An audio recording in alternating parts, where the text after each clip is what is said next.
పిఠాపురం పాతగయ్య దగ్గర మహాశివరాత్రి ముందు రోజు రాత్రి గుళ్ళోకి వెళ్తే ఎలా ఉంటుందంటే ఈ లైటింగ్తో మంచి నీట్గా స్వచ్ఛమైన నీరుతో ఉంది. అయితే తర్వాత రోజు ఎలా ఉంటుందో ఆ వీడియో కూడా మీకు పెడతాను. చాలా స్వచ్ఛంగా కనిపిస్తుంది ప్రస్తుతానికి నీరు లైటింగ్తో. మా బామెద్ది కూడా అయితే స్నానం చేద్దాం మాయ చాలా నీట్గా ఉంది. ఎలా ఉంటుందో తెలియదని బుడకెడేస్తున్నాడు, తెగ కొడేస్తున్నాడు. పిల్లలు కూడా బాగా ఆడుకుంటున్నారు ఇందులో ప్రస్తుతానికి. అయితే మా ఊడు ఒకటే ఈత, ఇంకా రారా బాబు బయట వెళ్ళిపోదాం, కూరగాయలు పట్టుకుని వెళ్ళాలి ఇంటికన్నా వినట్లేదు. ఈ బుడ్డోడు అయితే నాకు ఈత రాదని యో నీ గెడట్ని వెళ్ళబడుతున్నాడు. నది దగ్గర ఉన్నాడు. ఎంత స్వచ్ఛంగా ఉందంటే అందులో రూపాయలు ఇస్తే కనబడుతుంది. ఓ మాత్రం బాగుంది. వీడు మా బామద్దుడు వెనకీత కూడా కొట్టేస్తున్నాడు.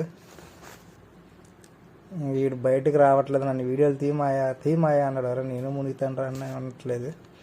అరే రే రే రే ఆగరా బాబు, డైరెక్ట్ మెట్లు గుద్దేసుకునే అరే ఆగరే ఆగాడు. మొత్తానికి అల్పొచ్చింది. ఈసారి నా వంతే.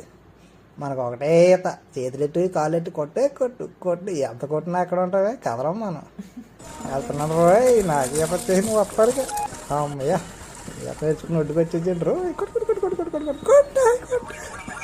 కొడతానే ఉన్నా. మొత్తం రాజుల దగ్గరికి అయితే వెళ్ళిపోయింది. దాటి వెళ్ళాను అనుకోండి జాయిగా నేర్చేసుకున్నాను ఈత. అయితే వాటర్ అయితే చాలా బాగుంది ముందు రోజు కాబట్టి. బీచింగ్ ఎక్కువైంది. అయిపోయింది నా స్నానం, ఇంటికి వెళ్ళిపోవడం. మా ఆవిడ ఫోన్ చేసింది, ఏమండి కూరగాయలు ఇంకా తీసుకురాలేదు ఇటు అని. అది కూడా అయితే నీరు ఎంత స్వచ్ఛంగా ఉందో కాలెట్టి మరి చూపించాడు. మా ఇంకో రౌండ్ వేస్తాను మా అంటున్నాడు ఈడు.